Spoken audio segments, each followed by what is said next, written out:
Jangan lupa untuk subscribe dan nyalakan lonceng notifikasinya. Dalam Muktamar ke-34 Nahdlatul Ulama resmi digelar di Lampung, dalam sambutan pembukaan, Presiden berpesan agar NU tetap merawat keutuhan bangsa, dan selain itu juga nama dua kandidat calon ketua umum juga kini telah mencuat. Seperti apa tantangan Nahdlatul Ulama saat dan di masa depan dalam menjaga NKRI, keberagaman dan juga toleransi beragama? Kita telah terhubung bersama dengan Wakil Sekjen NU Mas Duki Baidowi dan pengamat politik dari UIN Syarif Hidayatullah Adi Prayitno. Assalamualaikum Pak Baidowi. Assalamualaikum Pak Adi. Waalaikumsalam. Waalaikumsalam. Semoga dalam keadaan yang sehat dan juga tentunya bersemangat di pagi hari ini. Yang pertama saya akan langsung ke Pak Baidowi. Pak Baidowi, dalam muktamar kali ini Pak, yang ada saat ini, apa sebenarnya tantangan utama yang harus dihadapi oleh NU dalam ideologi kebangsaan kita? Ya, saya kira tantangan NU ke depan, sebagaimana sudah sedikit digambarkan oleh Bapak Jokowi ketika membuka Muktamar, itu salah satu hal yang penting bahwa Pak Jokowi menyatakan bahwa banyak kader-kader muda NU yang cerdas-cerdas itu, tapi di sisi yang lain juga kira ada tantangan yang cukup besar. Itu saya kira senang kita, ya, kalau misalnya teman-teman di kader-kader NU itu berbicara mengenai tantangan, tidak berbicara mengenai pertarungan antara tokoh-tokoh yang akan jadi pimpinan, tapi justru adalah gagasan-gagasan apa yang dihadapi ke depan dan bagaimana mereka punya ide-ide besar. Saya kira sangat menarik. Pak Jokowi menyebutkan salah satunya adalah masalah yang berhubungan dengan ekonomi keumatan. Ekonomi keumatan ini saya kira menjadi isu penting di dalam muktamar. Dan ini saya kira mudah-mudahan juga nanti para kandidat akan berbicara mengenai ini. Karena jelas kalau kita berbicara mengenai kue pembangunan, unsur pemerataan ekonomi pembangunan itu adalah masalah yang sangat penting. Dan ini adalah persoalan-persoalan menyangkut bagaimana strategi pemerataan yang harus dikonsepsikan oleh para kandidat dan bagaimana melaksanakannya. Nah, anak-anak muda sekarang diberikan oleh Pak Jokowi sebagai anak muda yang cerdas akan menghadapi banyak perubahan itu, terutama yang berhubungan dengan teknologi informasi disebutkan. Nah, jadi ekonomi bagaimana mengembangkannya ke depan itu saya kira adalah sebuah tantangan yang sangat-sangat serius untuk dibicarakan ke depan. Itu pertama. Yang kedua, saya kira bagi sebuah tantangan yang sifatnya klasik yang mesti dihadapi oleh Nahdlatul Ulama dan juga organisasi-organisasi lain, tentu saja masalah yang berhubungan dengan pendidikan. Ini juga cukup serius dihadapi oleh organisasi Nahdlatul Ulama. Nah, pendidikan ini itu juga problemnya adalah problem yang berhubungan dengan bagaimana mencerdaskan anak bangsa, tidak hanya yang berhubungan dengan pintar Nahdlatul Ulama, tapi juga yang berhubungan dengan masalah-masalah pendidikan secara keseluruhan yang dihadapi oleh bangsa ini. Problem ini juga menjadi hal yang sangat serius yang akan dibicarakan hari ini malahan. Ada komisi-komisi yang berbicara di komisi program justru di sini. Dan kalau ini yang menjadi isu yang serius, itu justru adalah hal yang sangat baik karena kita berbicara ide ke depan, tidak berorientasi kepada siapa tokoh yang akan memimpin, tapi ide apa yang akan akan digagas, ya, dan itu yang akan ditangkap oleh para muhadirin, oleh para peserta, sehingga orang-orang yang datang dari seluruh Indonesia, itu ada 500 orang lebih, datang ke Lampung berbicara mengenai ide dan gagasan, tidak berbicara mengenai orang, gitu kira-kira. Baik Pak Baidowi, saya akan coba kembali ke Pak Adi. Saat ini kita berbicara mengenai muktamar kali ini. Kok kita bicara memang ada tanggapan dari sejumlah peserta di antaranya meminta bahwa sistem pemilihannya kalau bisa musyawarah saja begitu. Apa faktor yang berpotensi mempengaruhi arah keputusan para pemilik hak suara, Pak Adi, menurut Anda? Saya kira banyak faktor ya yang bisa dijelaskan soal mekanisme pemilihan Ketua Umum PBNU. Pertama tentu untuk tetap merawat dan menjaga ukhuwah di antara para kontestan sebenarnya. Sehingga NU ini kan bukan organisasi seperti partai politik, karena kalau voting kan takut terjadi friksi, konfrontasi, bahkan dikhawatirkan terjadi money politik yang belakangan misalnya sempat dikhawatirkan oleh beberapa orang. Tapi kalau saya misalnya melihat dari soal mekanisme ini, ada hal-hal yang seringkali misalnya selalu dikaitkan dengan peta kekuatan politik antara dua kandidat misalnya. Ahlul halli wal aqdi ini seakan-akan dikonotasikan bahwa mereka itu relatifly misalnya penguasaan terhadap dukungan di PWNU ataupun PCNU itu sedang mengalami satu dinamika yang relatifly agak sedikit ramai gitu ya. Sementara yang melalui mekanisme voting misalnya sangat confident akan mendapatkan dukungan dari pengurus-pengurus yang memiliki hak suara nantinya. Dua hal yang dibaca secara politik sebenarnya Mas Malvin ya, bagi kita yang melihat pemilihan Ketua Umum PBNU dari jauh. Tapi PBNU ini kan sekali lagi bukan partai politik bagi saya, di mana memang banyak pemilihan-pemilihannya itu berdasarkan musyawarah dan mufakat. Beberapa muktamar misalnya sekalipun eskalasinya di awal terlihat begitu keras, begitu dinamis gitu, tapi kemudian endingnya banyak yang mengundurkan diri. Dan misalnya aklamasi seperti yang terjadi di Jombang beberapa waktu yang lalu, itulah ciri khas dari persaingan dalam tanda kutip politik di internal PBNU. Segala sesuatu sekeras apapun persaingannya itu selesai dengan musyawarah mufakat. Itu satu. Yang kedua yang menjadi ramai memang belakangan itu karena dua kandidat seakan-akan mengambil garis posisi politik yang agak sedikit berseberangan.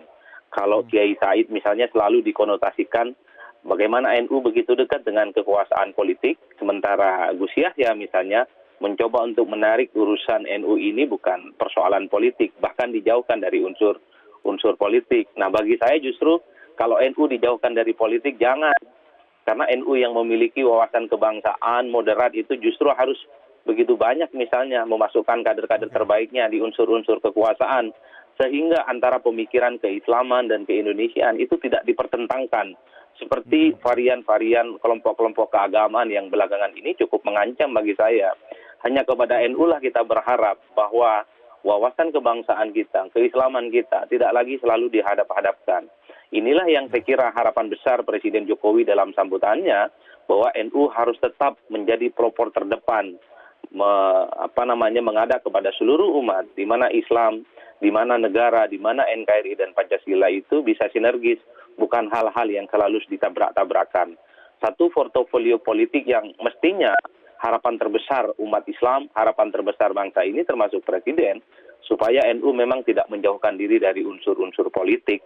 Disitulah kemudian bagaimana mekanisme dalam pemilihan Ketua Umum PBNU menjadi relevan, apakah melalui ahlul halli wal aqdi ataupun misalnya melalui mekanisme voting, Mas Malvin.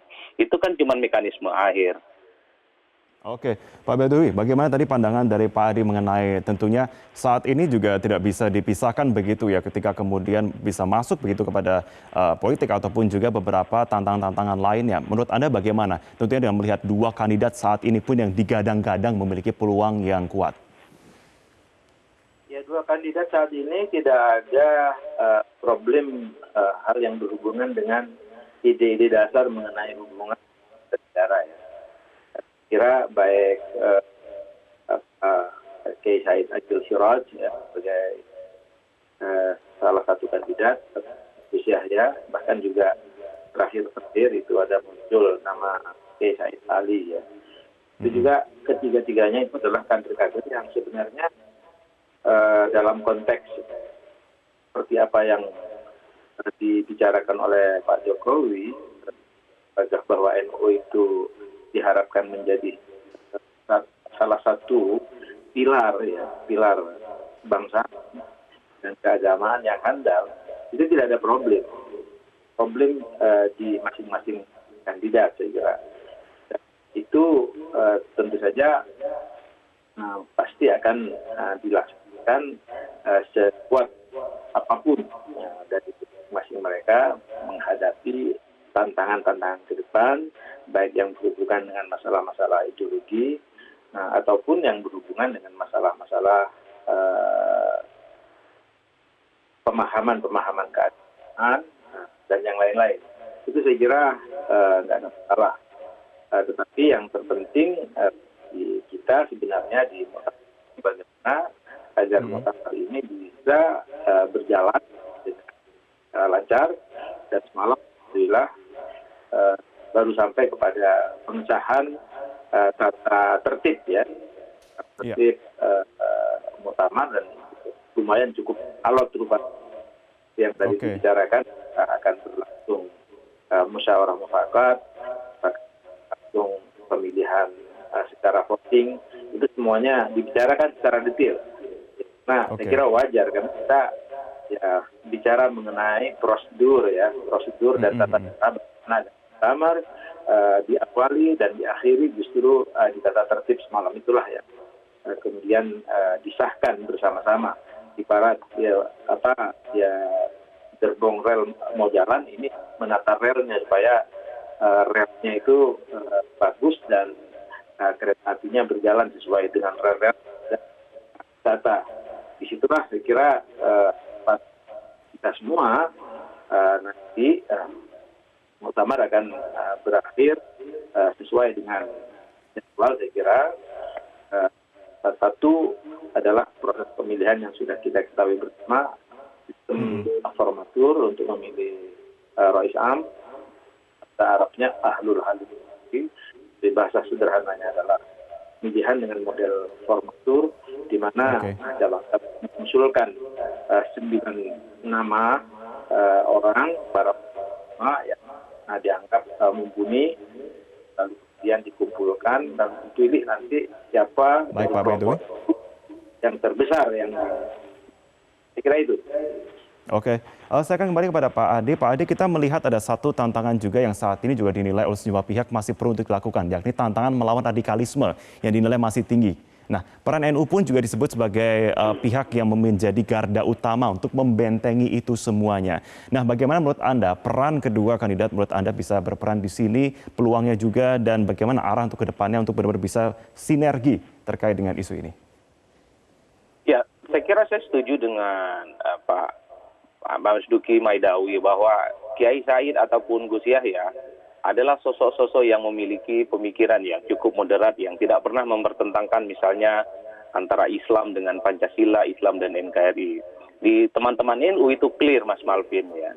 Tapi memang ke depan yang menjadi persoalan mendasar itu adalah bagaimana misalnya ideologi transnasional, radikalisme itu memang menjadi tantangan yang cukup serius, dan mereka sekarang menyusup ke kelompok basis-basis keagamaan yang memang selama ini misalnya relatif agak kurang tersentuh.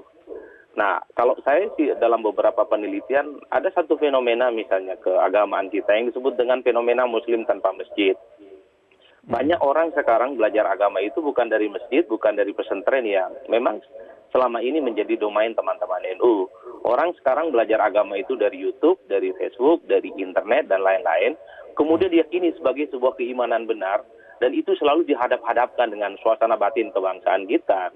Itulah sebenarnya tantangan terbesar misalnya kelompok-kelompok kita yang selama ini moderat melawan kelompok-kelompok yang selama ini belajar agama, kemudian menjadi radikal, kemudian menjadi ekstrim, dan selalu mengkapling-kaplingkan bahwa hanya merekalah yang paling benar sambil menuding kelompok yang lain itu salah. Karena sebaran ideologi transnasional radikalisme ini sekarang menyusup melalui konten-konten digital yang cukup masif, disinilah sebenarnya bagaimana penetrasi ke depan itu juga harus dilakukan secara simultan, bersamaan. Semoga ideologi radikal, pemahaman-pemahaman yang saya sebut sebagai pemahaman Muslim tanpa masjid ini memang harus dihalang-halangi. Karena dalam banyak hal mereka itu selalu menuding misalnya Pancasila, NKRI gitu ya sebagai sesuatu yang togut, bahkan demokrasi dianggap sebagai produk luar yang layak untuk diperangi. Ini kan berbahaya sebenarnya bagi konsolidasi demokrasi kita, di mana memang sejak awal kemerdekaan Indonesia, Islam gitu ya, dan NKRI tidak pernah mengalami satu konfrontasi yang cukup serius. Makanya ideologi transnasional yang dalam banyak hal mengaduk-aduk perasaan kebangsaan kita, kemudian ideologi ekstremisme, radikalisme, adalah tantangan yang sebenarnya memang cukup nyata di depan kita yang memang butuh penanganan yang juga serius.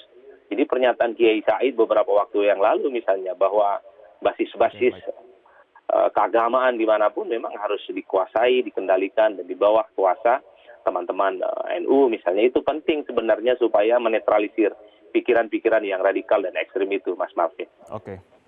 Baik, Pak Badowi, singkat saja, dalam muktamar kali ini bagaimana pembahasan terkait dengan tentunya bisa membahas terkait dengan radikalisme yang sudah terlanjur ada saat ini dan bagaimana peran NU bisa menjadi benteng untuk masyarakat terkait dengan pengaruh-pengaruh ini? Singkat saja, silakan Pak. Ya, itu saya kira tidak dibahas di dalam muktamar kan. Saya kira sudah otomatis dihadapi oleh Nahdlatul Ulama, oleh bangsa ini, dan NU juga karena memang tidak ada problem ideologis, siapapun yang akan menjadi pimpinan, bahkan boleh dikatakan NU mulai dari pimpinan puncak sampai ke tingkat ranting, nggak ada problem ideologis. Jadi ada homogenitas pemahaman mengenai hubungan paham kebangsaan dan kenegaraan. Sehingga secara otomatis siapapun akan menghadapi persoalan itu. Ibarat kata kalau ada terjadi sesuatu di tingkat ranting misalnya, maka pengurus ranting sebagai kader NU akan melaporkan itu kepada polisi, kepada Babinsa.